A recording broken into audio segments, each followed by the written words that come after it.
Good evening, and a good evening it is. What a terrific week it has been. And we're with you tonight on the program for the next hour in the Orange and Blue room, standing by the guy who was on the call Saturday watching the Orange and Blue game. Many of us didn't get to see it. Shane Matthews will join us, give us his rundown on what he saw. And then we've got Franz Beard will check in with us on what he's heard about the basketball team. Scott Carter has a few views about things. He was around both the basketball championship and the Orange and Blue Saturdays, what I'm calling it. And then Loren Meadows, who covered the football team this past week. And we have a special treat for you tonight. Steve Spurrier, who's got a big birthday coming up. We talked to him earlier, taped some comments. He's a pretty happy Gator. We'll play it for you. All coming to you tonight right here on this stage. That's where we get something right here in his shoe on the Buddy Martin Show and on Melda Law Monday. Come and join us. Tell your friends and neighbors. The Buddy Martin Show is now officially on the air. Yes, it's time again for Buddy Martin. Call him up and tell him what you're thinking. But be kind because he's doing the best he can. Better, stronger, faster. Mama says that alligators are ornery because they got all them teeth but no toothbrush. Hey, what if the voice calls while you're gone? Take a message. Bye! You ready, champ? I'm ready for this my whole life. I'm incapable of small talk. But that's why you love me, right? Kind of intimidating to be in the presence of so many great athletes.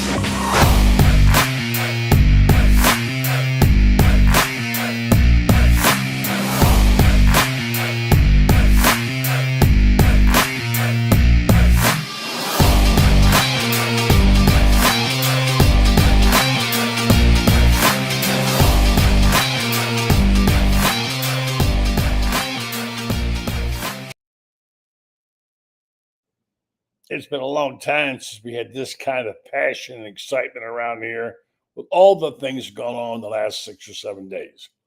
I mean, number one, just the basketball team alone winning the national championship in a fashion was so dramatic. Walter Clayton emerging as a new hero and a guy that's much loved by the Gator Nation. And then we got the spring game on Saturday. I know we don't make too much of spring games, particularly Shane. But, I mean, there were some impressive things that happened. I know there were a lot of people missing. Let's talk about what we saw that we liked. I didn't get to see it. I'm watching clips or whatever. So Shane did. We'll get his take on that. Scott Carter was there. Also, he was at the basketball game, the championship. And then Franz Beard will be along. He will, of course, chronicle every bit of that on GatorBait. If you haven't been reading Franz's stuff on GatorBaitMedia.com, you're missing it. Check it out. Thank you for all your new subscribers who've come aboard in the recent weeks as we've kind of nailed this basketball thing going on, and good coverage also from our guys on the football side, meaning Loren Meadows as well. So Loren Meadows will be on tonight to give us a little view of what he saw. And then Coach Spurrier, we talked to him earlier today. He's got a big birthday coming up, but more importantly, he's getting kind of excited about what he's seen and heard. He had another assignment on Saturday that was very near and dear to him, but he's got some things to say. You won't want to miss that. All coming your way right here on the Buddy Martin Show. And with that, let's go over and see if we can locate the QB himself, the host, Put Up with Matthews, every morning right here on these channels. He's a little bit having a hard time staying awake. It's past his bedtime, but he'll make it through this. A little coffee, Shane, will get you going. Evening to you. I don't drink coffee, buddy, but I'll make it. Started tonight, so. So I heard you. It's one of the few voices I could get out of the swamp, not being able to make the game on Saturday. Heard most of your broadcasts. Sometimes it went in and out. I'm just going to make an assumption here for a person whose pulse rate never gets over 5 anyway. You don't get too excited about anything. You don't care much for spring games. You didn't expect to learn much.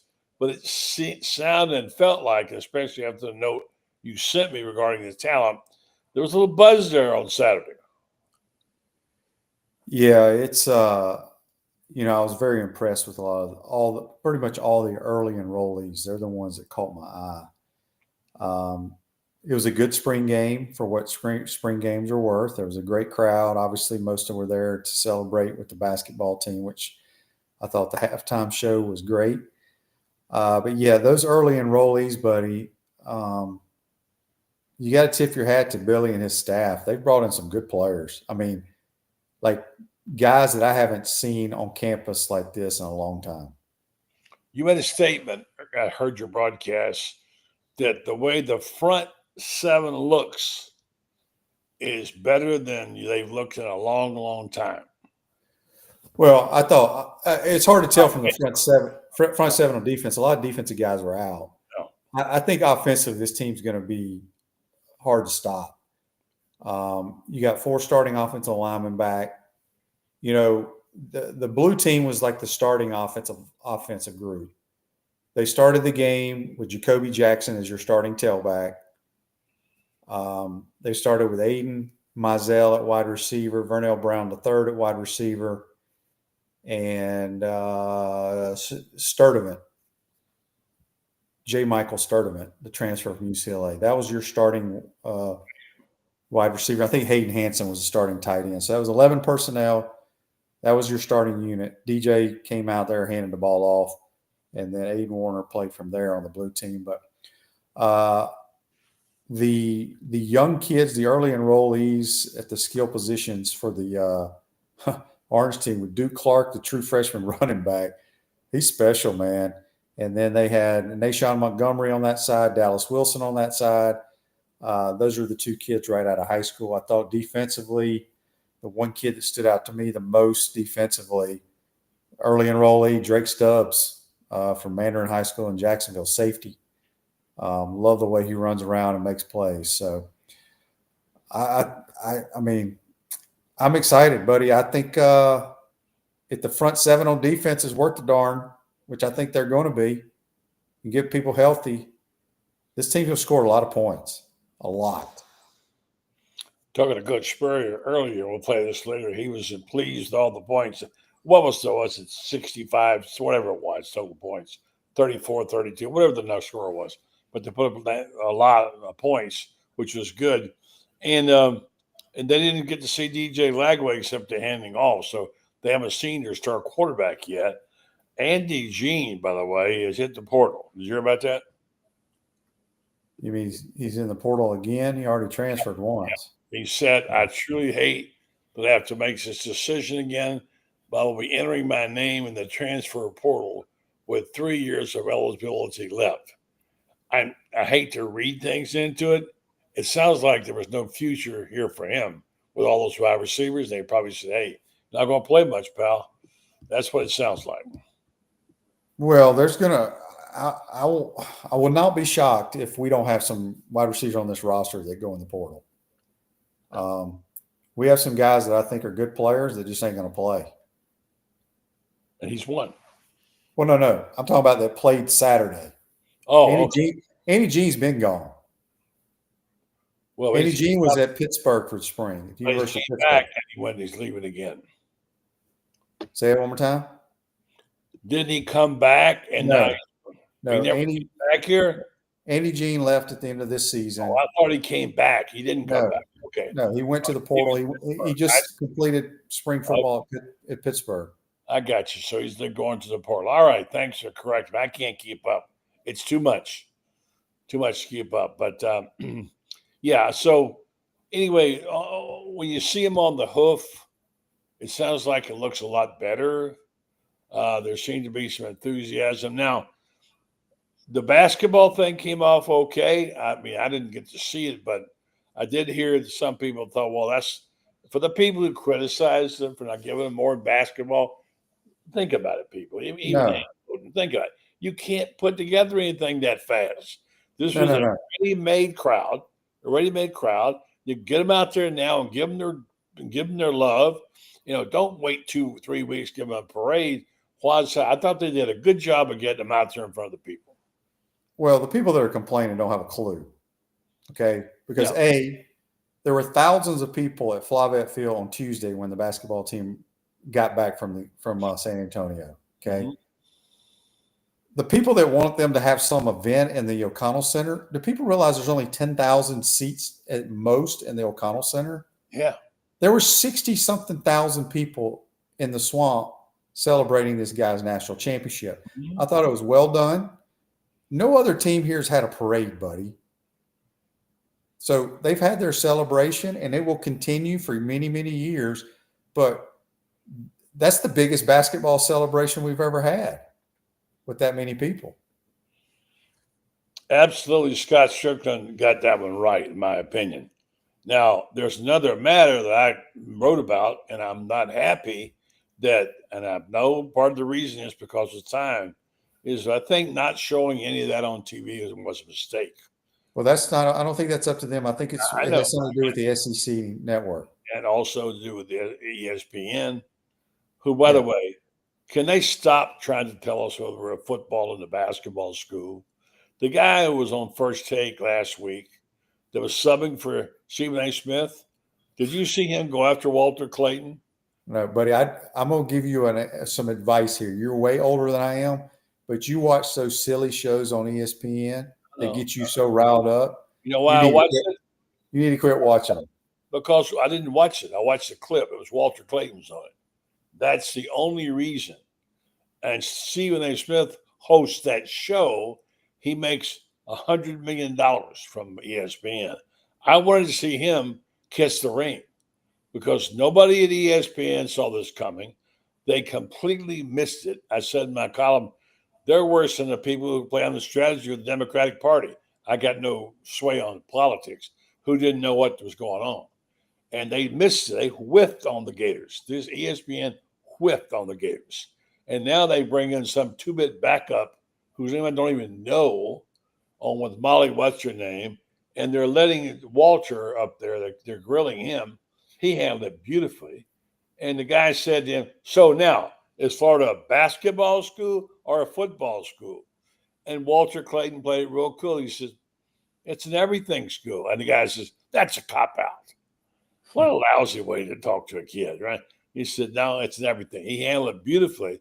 But again, what does he think he is when he gets to say what it is, a football or basketball school? It just kind of ticked me off. Anyway, ESPN didn't handle it well all the way through. And Stephen A. Smith needs to have him back and give him his love. But a good Saturday, far be it from me to rain on everybody's parade. When they can make you happy, that's really something, Shane. Yeah, I mean, I thought the celebration was phenomenal for the basketball team. And I thought it was a good performance, as good as you could have for a spring game. Both quarterbacks, well, they played three quarterbacks. Tramel Jones, the true freshman out of Mandarin, got one series. I think it was 4 or 5 plays. But they were basically evaluating who's going to be the backup. And I think it'll be Harrison Bailey. He's the guy, huh? Well, from what I've seen, obviously I don't.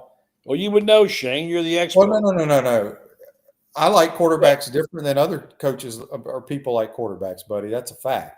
I don't know the play calls. I don't know the reads. I don't know. I'm just from a guy who was a 5-star quarterback coming out of high school, who played at Tennessee, then he played at UNLV, and he played last year for Jeff Brom. If you play for Jeff Brom, in my opinion, you know how to throw the football. You know where to go with the football. And I thought he knew where to go with the football the other day and made some really good throws. Okay. We got the host of Pot Up with Matthews. Shane, we're going to get to a subject you love a lot, like I do too. Coming up in the next few minutes, we'll have Scott Carter, Franz Beard, Loren Meadows, and Coach Steve Spurrier, who's a very happy Gator. Shane, I don't want to sound sacrilegious, but I do it because my close friend and great pastor, who's now pastoring in Denver, was a huge Bronco fan, and he was the most reverent, he's a holy man. And he once said, for a church meeting, they're having a luncheon, and they're during a Bronco game, and he was a huge Bronco fan. And he once said, bring something to eat and bring the TV, coach, so you can worship the Broncos. It was a little joke. The point being that this is Holy Week, and I hope if you celebrate Halloween Week, you have a wonderful time and you have a wonderful service, what have you. And I'm going to tell you what else is a Holy Week in a different way, far different way, is Masters Week. As you know, Shane, I've been going for a long time to the Masters. I've lost count how many. But at my house, that is a priority. I'll watch every minute I can possibly watch. I think I'm somewhere between 26 and 28 Masters covered and saw another 35. But this was one of my top 3. What a Masters. What drama. I mean, how many times can you win and lose an event? I thought it was amazing. And congratulations to Rory because he gave it away and got it back. It was beautiful. I'm sure you watched part of it. I watched every bit of it. I played golf and then watched it. And I'm one of those who watches the silly shows on the Golf Channel at night. I love those. Yeah, I love those shows. I just there's no place like Augusta National. It's the greatest golf tournament in the world. The reason it's the best tournament to me. Now I wish they would tweak the golf course and grow rough and narrow the fairways because that would really make it exciting. But it's because of that golf course, the par fives, the leader can change immediately with the par fives and some of those holes. And it was the greatest Masters I've ever watched. I was exhausted when that tournament was over. I felt like I played in it. Yeah. But boy, it was fun to watch. It was. I saw a beautiful video late last night. They had Rory in the champions room. They let him in. I've actually been in that room illegally and seen it. You walk in there and you see the lockers and the names. They showed him walking in and look at every locker of every great player. You could see him sort of just swelling with pride as he won the championship. He is a Masters champion now, and it's amazing what he did. I'm telling you, if you my wife's not a golf fan, she's absolutely in love now with Rory. I mean, she thinks he's a great guy and cute scene at the end with his daughter. But I don't know, when he double bogeyed, when he hit that awful shot and ended up going into the water and double bogeyed 13, I almost freaked out. What are you doing? There's something about it when you take a guy who likes to go pedal to the metal and you dial him back and tell him now play this conservative, and he did it. And when he did it, I thought, don't do that. Play like you always play. And he really sort of actually pissed away the tournament there. He's very fortunate. It was one of the worst shots I've ever seen a pro make because it was like an 86-yard, like just a knockdown sand wedge, and he had 65 to 70 yards of green left of the pin. And you cannot be short. Cannot. You can't be right of the flagstick. Period. Just hit it left. The slope will bring it towards the flagstick. If it doesn't, you have a 25-footer. You may make it. If not, you're out of there with par. But he hit the greatest golf shot I've ever seen in my entire life. 7-iron was to be a Hall of Fame. Yeah, there's never been a better shot than that. Oh my gosh! And that see where he was hit it from. He had to have a swooping hook. Yeah, had to hold the green. I mean, that was one of the great golf shots of all time, wasn't it? It's the best I've ever seen. So great, another great Masters. I think this 86 in Nicklaus and then 97 Tiger's first one were my 3 favorites. I saw the other 2 in person, but boy, it's hard to beat that kind of golf, and I'm happy for him. Now, Justin Rose, you got to feel for that guy. He lost it and came it back and almost won it. I have new regard for him. I'm not sure Bryson helped himself that much, but he sure gave that away. Yeah, Justin Rose, class act. I mean, he's been close a couple of times, and he played a phenomenal round of golf on Sunday. He actually played really well Saturday, but just couldn't make any putts. If he makes 25% of his putts on Saturday, he probably wins the tournament. Yeah. But it's Bryson. I got mixed emotions about Bryson. He's so mechanical. It drives me nuts. But he's a character out there, and he hits it a long ways. But hell, all those guys hit it a long ways. Yeah, for sure. But it's fun to watch him play. The mad scientist, the way he approaches the game, etc. Um, but I mean, it was just a wonderful, wonderful week. I'm so happy I got to see it. Um, that Rory, they kept saying the golf god said, "Here, Rory, let us give you that." No, I'm going to go ahead and make a three putt here and go ahead and double bogey the hole. What do you end up making four double bogeys? Nobody's ever won the tournament making that many double bogeys. But remarkable, and thrill for him. You know, he won 10 years ago the first time and had all these majors. He could not close the deal. And that had to just drive him crazy. And when he fell to the ground there on the 18th, like someone says, like he was exorcising demons of the Masters. Of all those years that he couldn't get it done, the emotions came out of him. It was an incredible scene. Incredible. Shane, also, I want to mention that Brother Bill Oliver passed away. You know who he was, of course. He did. I didn't know that. Yeah. Coached 33 years. He coached at Alabama, Auburn, Clemson, and the Memphis Showboats when Coach Spurrier was coaching the Bandits. Also, head coach of Chattanooga I didn't know this, from 80 to 83, and stepped in Auburn's interim coach after Terry Bowden resigned. So Bill Oliver was a lot of people say as good a defensive coach as has ever been. Mm-hmm. I agree with that. And Coach Spurrier had his moments with him too, as a matter of fact. And so R.I.P. to him. Shane, did it suppress you enough to rethink your projections for this football team after Saturday? You see a little more there. They look better on the hoof. You haven't seen the QB throw, but you know he's going to be okay. How do you get 198 yards? I mean, I didn't see that. I saw a few clips, but obviously the defensive team couldn't tackle. And they've got weapons there, and they're going to score points. Are you more positive about this team now? Well, I knew they were going to be very talented. I mean, this is clearly Billy's best team or most talented team he's had. I didn't know anything about these kids until I got to see them. I think the offensive line needs to stay healthy. That's going to be a key. You got your four starters back and a couple guys battling for the other job, but they need to stay healthy.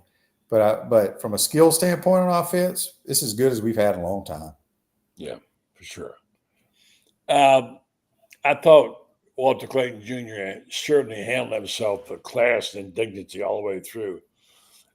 I was so impressed when he went over to console the player who missed the three-point shot, the kid who was from Tampa, St. Pete, he knew in high school.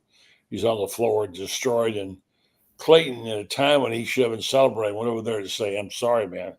He blocked his shot." That was really, I thought, I know you wouldn't have done that, but I was impressed by it. So, no, I mean I think they played together in travel basketball because he's from Tampa. Yeah, they know each other. They knew each other. Yeah. All right, so we're gonna grab our sponsor here in just a second, but before we do, we're expecting Scott Carter to join us as well. Let's talk a little bit just a little about ESPN's lineup of their game. Do you think it's too early?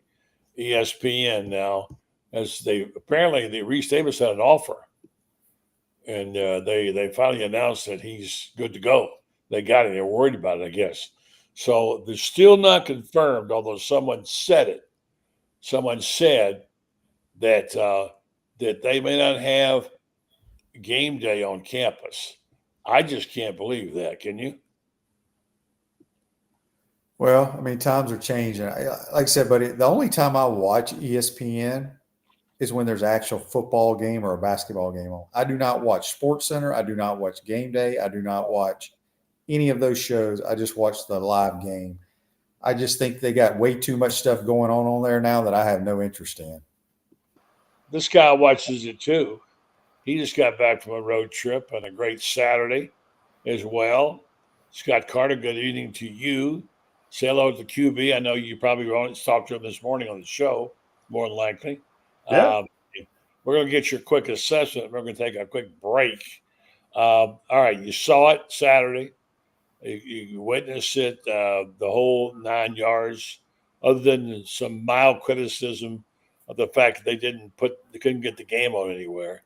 I thought it was absolutely the right thing to do, like Shane and I said, get the basketball team out in front of those 56,000 people. Then I don't think people realize how hard it is to get that, make that happen.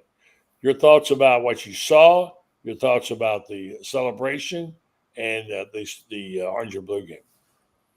Yeah, I mean, I thought it was a great day. If you're a Gator fan, I mean, getting to see the basketball team, and they didn't just run them out at halftime. They gave the guys a chance to talk, and Todd Golden spoke.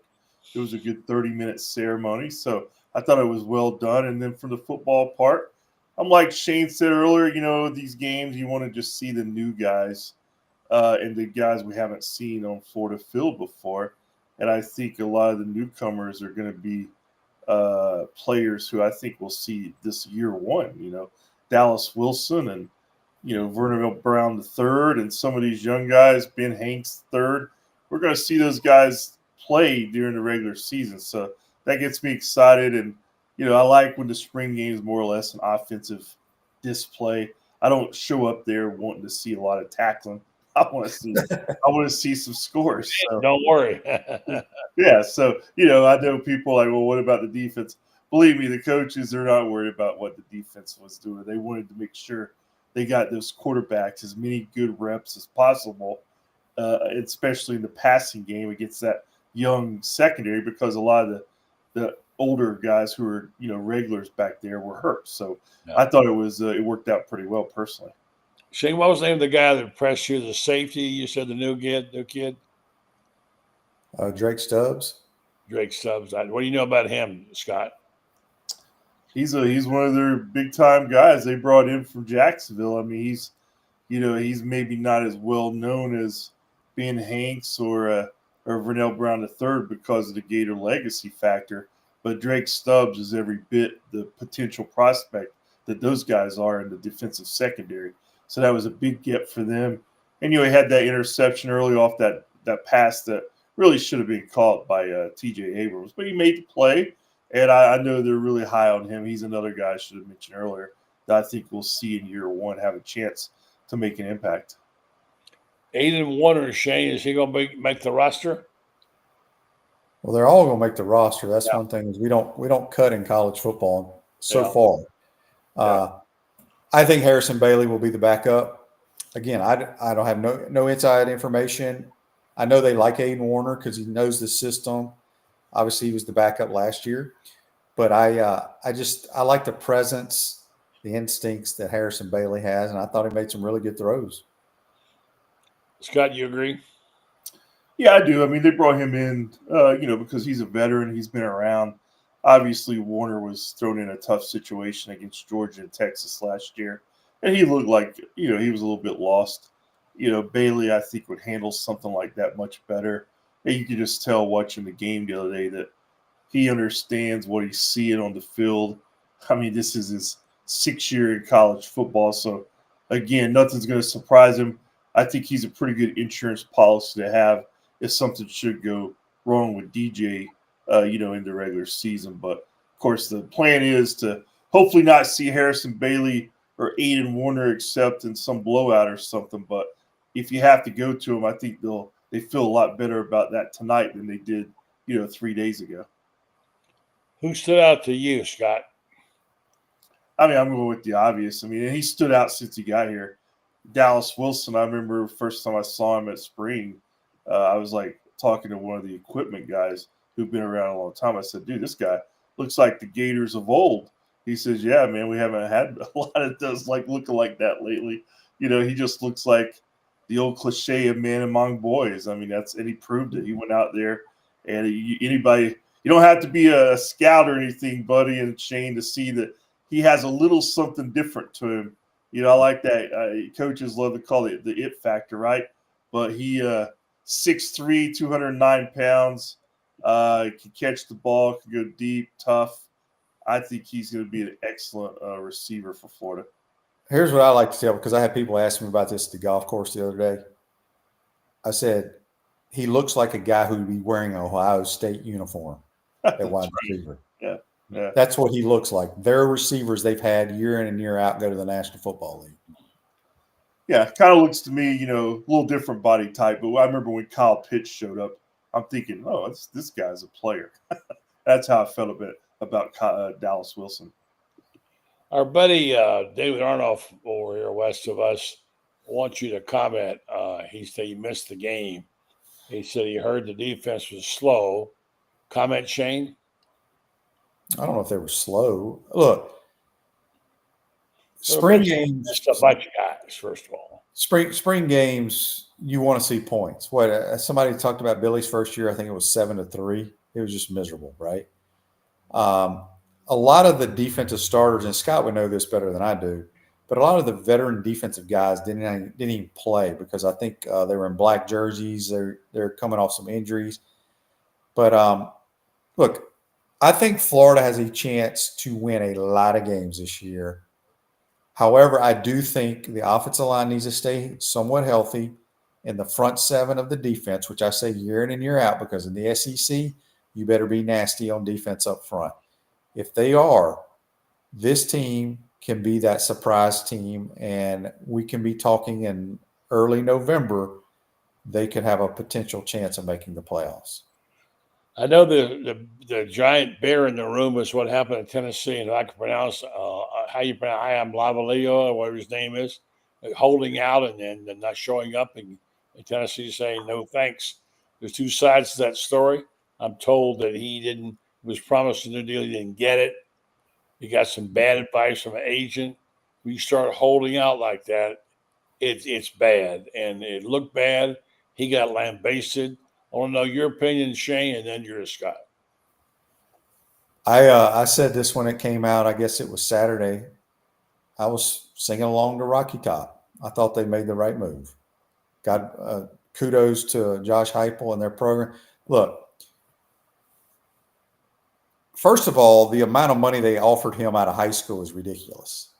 I think he had like an $8 million deal. He made over $2 million and didn't play it down or was redshirted the first year. But he's below average in my opinion.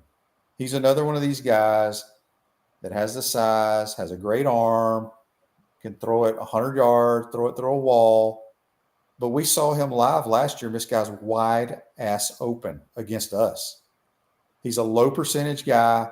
He's inaccurate. He can't anticipate. He ran out of bounds on the last play of the game against the Arkansas Razorbacks and didn't even throw the ball up for grabs, and they lost the game. He has no instincts. I think as Gator fans, we wish he was still their quarterback, because I don't think he's very good. I don't think anybody's going to sign him for anything. The tape don't lie. You know, they always say the eye in the sky don't lie. Mm-hmm. He ain't worth $300,000 in today's world, in my opinion. Well, it's worth what he can get, I guess. Scott, your thoughts? Yeah, I mean, I agree with Shane on talent level. I mean, I'd rather have DJ Lagway as my starting quarterback any day than Nico. But at the same time, you know, this is just indicative, guys, of this era that we're in. You know, I have no problem that the guy's getting $2-3 million, but you know, man, if you're making a commitment to the team, I mean, I just can't imagine having people advising me who thinks it's okay for me to bail on my team right before the spring game. And it's just unfortunate that he obviously had some people around him who gave him very, very bad advice. And now he's going to be, I mean, he can't even go into Knoxville city limits without somebody coming after him now. I mean, and the thing they missed out. They're young and they get misguided and they miss out on the long-term benefits. You know, he could have come back, made still good money, go into the draft next year, and he could come back to Knoxville for the rest of his life for NIL deals, making extra money on the side. Now nobody wants to touch him, so it'll be interesting to see where he lands.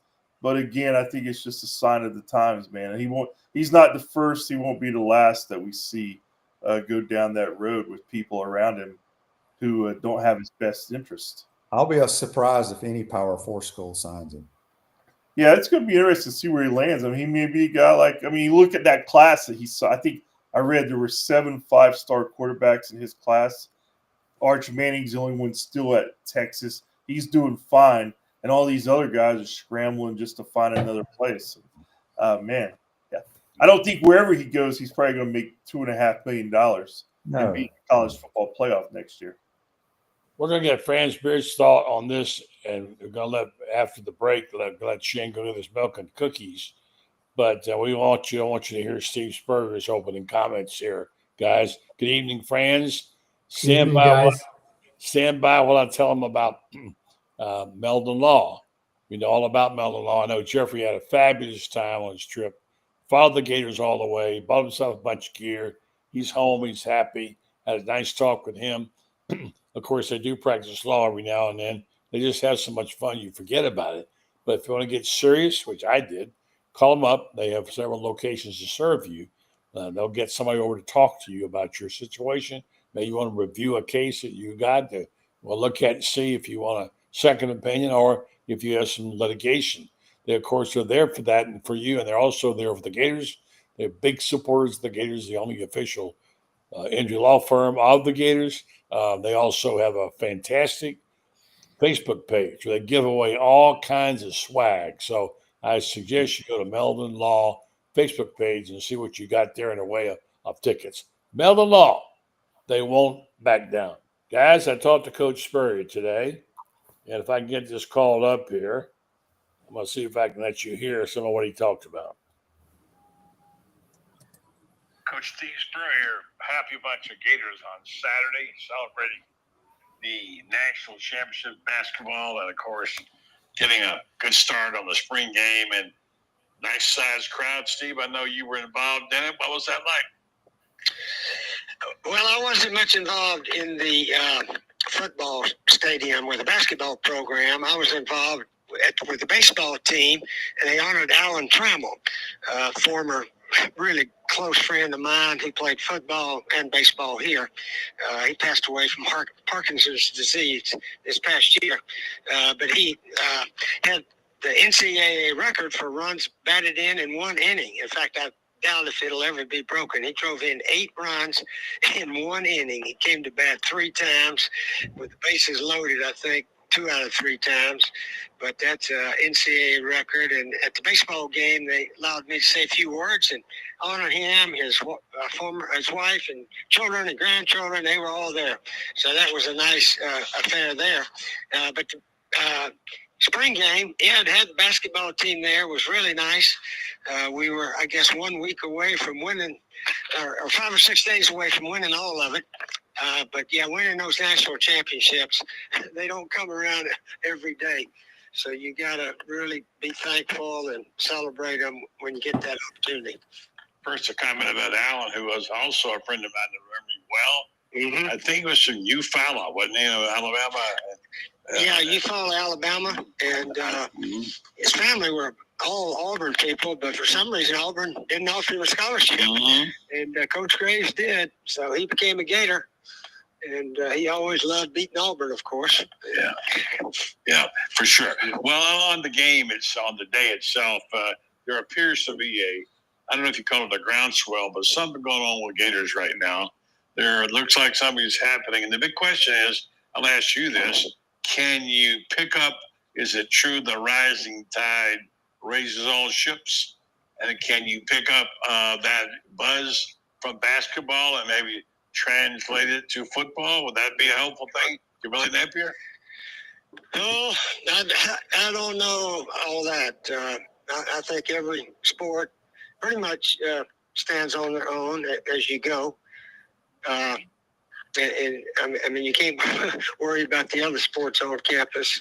But hopefully, hopefully maybe the spring game was encouraging.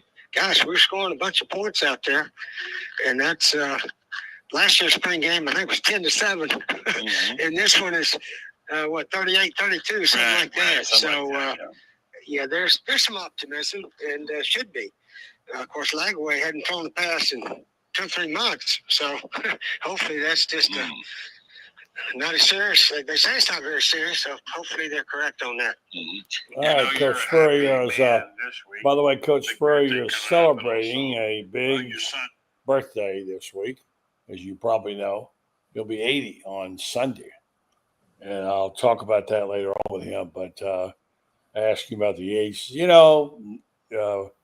76, 77, whatever. It's all the same, he says. All right, guys, let's get your comments about Coach. You sound optimistic, Shane. Yeah, Coach is always up to something. I know him and Alan Trammell were very, very close, and I didn't even realize they did that at the baseball game. I didn't either until he told me. Yeah, so, I mean, people rather see points scored than a 7-3 barn burner for the spring game. Yeah. People would not be walking out of that ballpark very happy. Yeah, for sure. I did say to him, more life is good for you. You got your son back here coaching. You got your grandchildren around you. Your restaurant's doing great.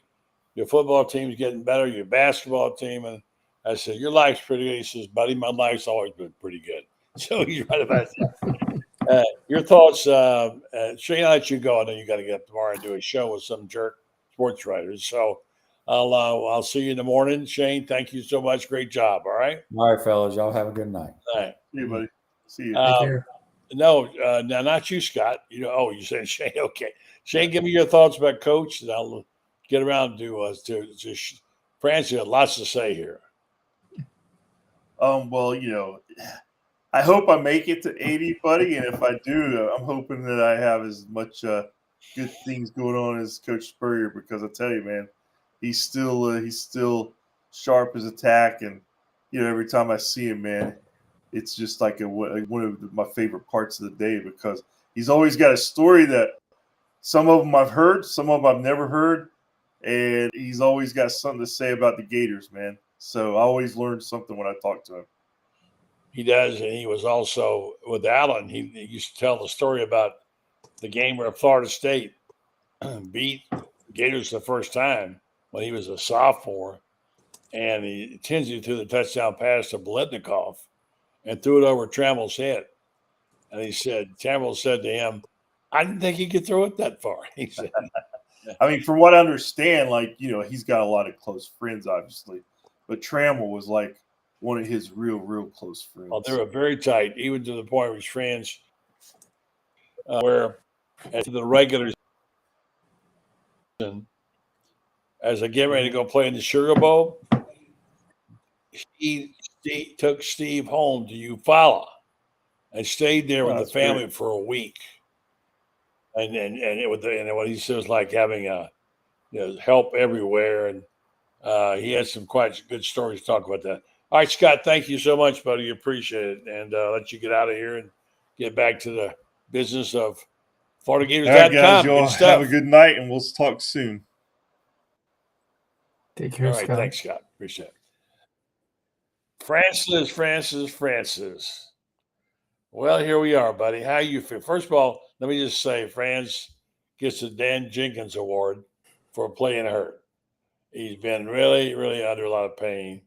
He hurt his knee again walking the hills of San Francisco, thinking he was 28 again. He endured it, wrote some wonderful stuff. What a week to write about. Unbelievable. And he's back in his new home, taking care of his mom. And thanks for all you do, friends. And you wrote some wonderful stuff. I appreciate that. It's easy to write good stuff when you got good stuff to write about. And what a terrific team. So well constructed, and so many really great personalities on this team. But buddy, the one thing that these guys shared in the personality department was it was always a Florida Gators first, not them. They always put the team before themselves. I got asked, I've been asked probably 500 times since Monday night, was this team better than the 2006 and 2007 teams? And there's no way to know that, but here's what I can tell you, what they shared in common. The 2006 and 2007 teams it was always about the Gator boys. And, this team was also, you heard Walter talking about the Gator boys are still hot, and Yeah. they put the team ahead of themselves. And it didn't matter, for example, in that national championship game, that Walter only scored 11 points. He scored 11 when they needed him badly. And he made the defensive play. He made the defensive play of the game when he goes running out there and avoids a foul on Emmanuel Sharp. I mean, my gosh, when I saw him leave the ground, I'm thinking to myself, it's flashing in my head. Yeah, there's no way. Don't foul him. Don't foul him. Don't foul him. There's no way he can avoid that. Yeah, he's going to foul him. I know he's going to foul him. Yeah, it looked like it because,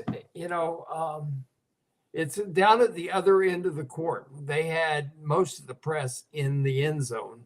So I'm in this end zone and I'm looking at it and I'm seeing Walter coming at me and I'm wondering, oh my gosh, how's he going to avoid this? And he went right by. And he talked about it after. He said, this is what they coach us to do. Right. And, that's a sign of a good team when you are coached how to avoid 3-point shots. When you are coached to go up with your hands back like this so that you can be vertical without coming forward and fouling and things like that. This game was won by a team that made its free throws and lost by a team that didn't get as many free throws for one reason or another. But Florida played well, never got enough credit for being the great defensive team they were. And, Houston was the number one defense in the country. If you go by the analytics, Florida was every bit as good defensively. And Florida played much better teams than Houston did. And if you look at the path to the championship game, several people have done the analytics on this, and they say that Florida had the toughest path to a national championship of any team since they expanded to 64 teams. You think about that now, and I can believe that. You look, they beat Auburn, which was number one. They beat Houston, which is the number 3 that was overall. They beat a Texas Tech team that finished second in its league to Houston. They beat UConn, 2-time national champs. They beat a Maryland team that was probably the best team in the Big Ten. I don't know how. Talk about a league that finally got exposed for being overhyped. The Big Ten, which is 18 teams, and they usually get 33 of their 18 teams into the NCAA tournament. The Big Ten, Florida beat the best team in the Big Ten, which was Maryland. I don't care what they say about Michigan State. Michigan State wasn't as good as Maryland. But look at what they had to do to get there. Look at what they had to do just to win the SEC tournament by beating Missouri, by beating Alabama and Tennessee back to back to back. This was a great run, and it should be celebrated for that. It should be celebrated as maybe, I don't know if this is the greatest team in Florida history, but this should be celebrated as the greatest championship run in history. And I think that might be the better way to explain it all and to avoid those comparisons that you can't make 18 years apart. You can't,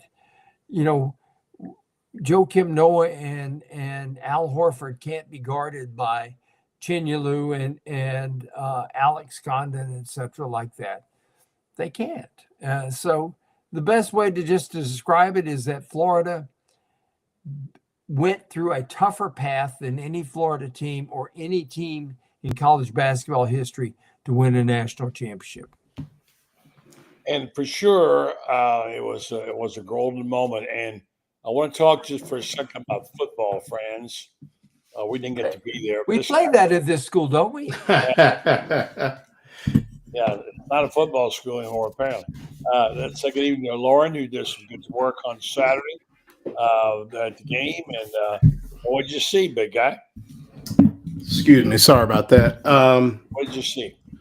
Well, I mean, you definitely saw a football team that is a lot more talented. And, I think you could point to the offensive line, who was missing 2 starters, still able to run the football at a decent clip. You saw, Harrison Bailey throw for 300 some odd yards. But what you saw, and I spoke to Billy Napier about this after the game, is you saw some real talent at the wide receiver position. And, guys like Dallas Wilson, Fernell Brown, Nashawn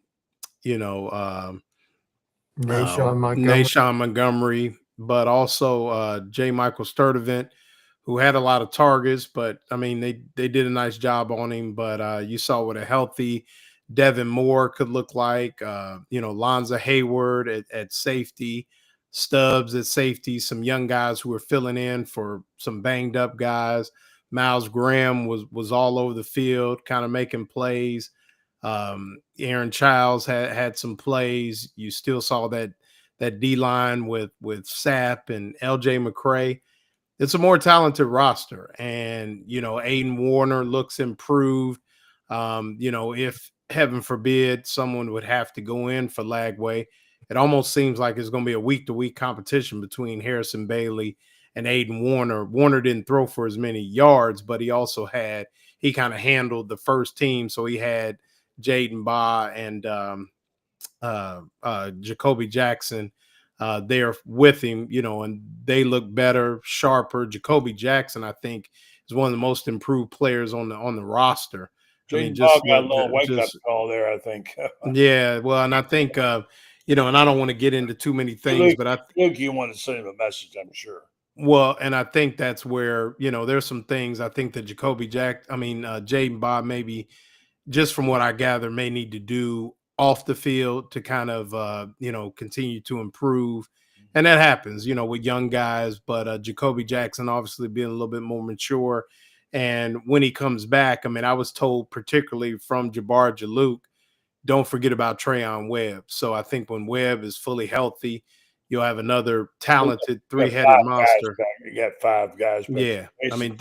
Tons of guys that could tote the rock and when healthy. So, some guys banged up, but good news. I guess the biggest news is Billy Napier was confident that DJ Lagwell will begin throwing in 2 weeks, be 100% for OTAs, and ready to roll in the fall. So for all the speculation, I think Billy Napier put it to bed. And, it's tough to, the one thing I will say is a lot of people will look at 345 yards from Harrison Bailey, some odd, few touchdown passes, but it was a pretty vanilla, defensive game plan until the very end. And then they start doing some games with him and the defense seemed to kind of get the better of him. So I think it was kind of a, take a break. Get some water. We got to take a break. We'll get some water. We'll get Franz. I know what all you've been picking up on, but I know Harrison Bailey was the guy that Shane thought looks like the future quarterback. I know you haven't had a chance to go up there and see him lately, but certainly the stud running backs, the offensive line, the plethora of talent they've got at the wide receiver position. They're going to be better on defense. The linebacking core is getting some kudos. What's been your takeaway, friends, from all this? Well, 1 year older doesn't make you 1 year better. But in this case, you got a lot of guys that this is their 3rd year in the system. This is definitely Billy's team top to bottom all the way. And there's something to be said about that. When it does become your team. And it's kind of like the 2008 team was Urban's team altogether. The 2006 team, they won a national championship, granted, but, buddy, everybody was talking about how 20 of those starters came from Ron Zook's recruiting. The 2008 team, it was all Urban's work. Right. And this will be the first year that I think it's all Billy's team. Start, all these guys, and I think these guys feel like there's something to prove. I think, they read the headlines too. They read the part about Billy Napier on the hot seat, could get fired, everything like this. And a lot of these guys owe their football lives to Billy Napier. And I think you're going to see an inspired effort as a result of that. I think that you got a lot of factors that are coming together all at once. I like Harrison Bailey as a backup. I remember when he was a 5-star and everybody thought he was going to take the Tennessee Vols to a national championship. And sometimes things just don't work out for you. Doesn't mean that you don't have the talent or whatever. Just means that the circumstances weren't good. So here he is now in a situation where he's willing to be the backup to another 5-star guy. And obviously that says something good to me about this guy. This is a guy who is not going to come in there and say, well, I remember when I was a 5-star or anything like this. He's just willing to come here and be part of the team. So I think that says a lot for him. And I think it says a lot for the culture that Billy's built here. And we can't overlook that wonderful word, culture. We hear it a lot, but guys like Jake Slaughter make for a culture.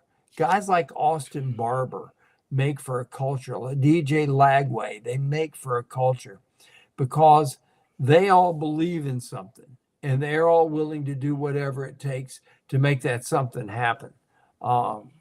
And we look at guys like that, and then you throw in this infusion of young talent to go with it. And you get this thing called momentum. And momentum's a wonderful, wonderful thing. Buddy, you've been right about the fact that the 2006 basketball team helped provide some of the momentum that was there for the 2006 football team. I still believe it. Oh yeah, I mean it's osmosis, man, for sure. I mean it's the reason why they all eat together in the Hefner. I mean all that. If it didn't mean anything, then you wouldn't put those things together. I did want to. Toby asked about how Cormani looked. Yeah, Cormani had a rough day, but he looks better on the hoof, and he missed a few tackles. But I want to preface it by saying that, I think in Cormani's defense and with it being the spring game, you really don't want to be going low on guys and chopping their ankles and running at their thighs in the spring game. So, I know a couple people were like, well, he keeps missing tackles, but I think some of that was just him, basically, being almost a good teammate. I mean, I would assume that going into the game and once they lock it up with Long Island, he's going to be a lot more aggressive, but he looked good on the hoof, had some coverage lapses a little bit, but the more you scheme up and things like that, I think Cormani would be better. And to Franz's point, Harrison Bailey, he was one of the guys that spoke to the media, and he's just happy to be here, and I think the one thing he understands is if he's called upon, I mean, he kind of made a point. He said, hey, when I saw Dallas Wilson was on my roster, I told him he was going to get, 9, 10, 11, 12 targets. So, sometimes you want that backup to come in and when he comes in, really not to overthink it, but get the ball to the guys that can make it happen. So the one good thing about Harrison Bailey, whether it be, the fact that he's been in 3 different systems or just the maturity of being a former 5-star and growing, I think that they're in good shape. If he was to play, he can move a little bit, but he will definitely be somebody who's going to get the ball into the playmaker's hands. I don't think he's going to, sit around and waste those throws. He's going to make it happen. So, both guys improved. If you ask me, I would go with Harrison Bailey, but, in the big scheme of things, I think both guys have improved and got a long way to go. And like I say, good news with Lagway. And like Franz said, the year is improved. Like I said, I think this is a team where they really like their roster as a staff. And, you know, I think the most interesting thing was Napier, and I don't know if you guys talked about it because I wasn't on here, but in light of what's going on in college football at another school up north, Napier said that they had reached agreements with 98% of the roster. Agreements. And then everybody kind of gasped, and he basically said, welcome to the new college football, so to speak. So yeah. You know, guys, I got a chance to talk to Jay Wright last week in San Antonio, and he left the coaching profession because of the direction it's going in. And he says, you got 18-year-old kids who are making more money than the coach. You know, you think about this. Carson Beck signed with Miami for $4.2 million. We're only paying Todd Golden $4.1. Now that's going to change. It's going to be somewhere about $7 million next year. But you know, even so, you get the kids. We've done the stupid thing. We put the kids in charge, and you know, kids who just 2 weeks ago were thinking about, you know, gosh, can I afford to go get the dollar menu at McDonald's on the drive-through? Now all of a sudden have $1 million in their pockets, and what are they going to do? And you're putting these people in charge? Oh my gosh, you know. And now we all want some guidelines. And I know everybody's upset about the quarterback in Tennessee and what's going on. But the fact of the matter is, whether we like it or not, that's the market. Now, look, I remember when interest rates went up to 17, 18%, and you had to buy a house, you were stuck with it because that was the market. That's what you had to pay. And it's the cost of doing business. There's going to be a point where they're going to establish a price, and you can either pay it or not pay it. Tennessee chose not to pay it. I don't see you can never let the player initiate it like he tried to be like an NFL player and hold out. If you start that, you're dead. You have to have some rules like first time you miss practice, second time you miss practice, whatever. If you say you don't have a reason, you're gone, whatever it might be. But the bottom line is it's going to take a bit. It's going to take a bit, and we're not there yet. But let's just say this. At the moment, University of Florida football and basketball team are doing pretty darn good. And by the way, the baseball team has won 4 in a row too, so you know. Well, I think we, you know, you just said the magic word, and that's guidelines and guardrails. And that's what Jay Wright was talking about too. And he said, and he believes sincerely that it's got to start with football seceding from the NCAA, because he just told me flat out, he says the NCAA cannot solve this problem. Well, that's still big. We said that 2 years ago. Yes, but see, buddy, I think what I'm saying about this is you have a situation like this that I think points out the system and maybe turns out to be a really good thing because it hurries along what we already know has to happen. Yeah. And you get to a crossroads sometimes where you have to make decisions. And I think that this is the kind of thing, because I think you're going to see coaches all over the country asking themselves, do we want to get to a point where our players are holding out? Do we want to get to a point where our players are holding us hostage? You know, remember that I'm starting my column that'll be for tomorrow. That great line from Cheers when Norm comes in and he says, "Terrorists, Sam, they've taken my stomach hostage. They're demanding beer for ransom." And, you know, Tennessee said, no, we're not going to be held hostage. But I think that's going to resonate throughout college football. And people are going to say, okay, now if we don't change now, this is what we're going to have. Yeah. And I think that's maybe this is we're going to look back on this and say this was a very, very milestone event in college sports when Tennessee, of all people, stood up to do this. Because I remember I've been around when Tennessee did some pretty despicable things in the past, like they were the deciding vote to strip Florida of the 1984 championship, etc., like that. And they were the deciding vote to keep Florida from getting the SEC championship in Spurrier's first year. Both times they did that. So they've been pretty despicable. But I give them credit for this time. Leopards do change their spots occasionally. Yeah. You know? Well, I'm a lot more interested in the over-under for number of passes that Wilson will catch against LISU. I think it's going to be about 15, I would think. No, 5. I mean, because I mean, thing is, he played well, but so did Aiden Mizell. I mean, they got some dudes, man. Yeah, Aiden Mizell played and this well. is the worst team that has ever come to the Swamp, ever. I mean, by far. I mean, this it's gonna be a plethora of guys catching balls that day. I mean, maybe, but Wilson's gonna catch the most. You think you're gonna catch 10? I say 5. We'll visit it week 1. I say 5. All right, we'll see what your boy Ball gonna get some totes now too, buddy. I mean, he better get his act together. He'll be fine. This is going to be a game that they probably would have by combining Alachua County and Marion County, the hot football all-stars from these two counties would probably give the Gators a better game than what they're going to get from LIU.